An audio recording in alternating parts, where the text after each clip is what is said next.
নবজাতকের এই ফ্লাটোনিল ড্রপটি বাজারে নিয়ে এসেছে একমি ল্যাবরেটরিজ লিমিটেড। আর এটি একটি 15 ml এর ড্রপ। এই পেডিয়াট্রিক ড্রপটির প্রতি ml রয়েছে 67 মিলিগ্রাম সিমিথিকন। তো চলুন এবার জানা যাক ফ্লাটোনিল ড্রপটি শিশুদের কোন কোন সমস্যা হলে খাওয়াবেন।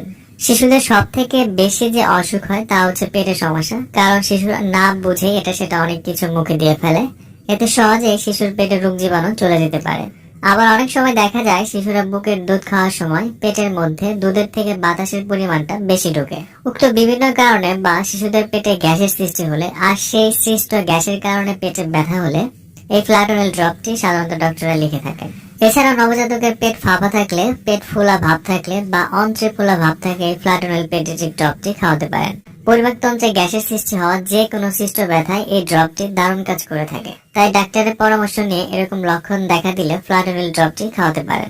এছাড়া বিষক্রিয়া চিকিৎসায় এই ফ্লাটোনিল বা সিমিথিকন জাতীয় ওষুধ ব্যবহার করা হয়। যেমন অসাবধানতাবশত কেউ ফেনা তৈরি করে এমন ডিটারজেন্ট খেয়ে ফেললে এর ক্ষতিকর ক্রিয়ার প্রতিষেধক হিসেবে সিমিথিকন ব্যবহার করা হয়, কারণ এর ফেনানাশক ক্ষমতা রয়েছে।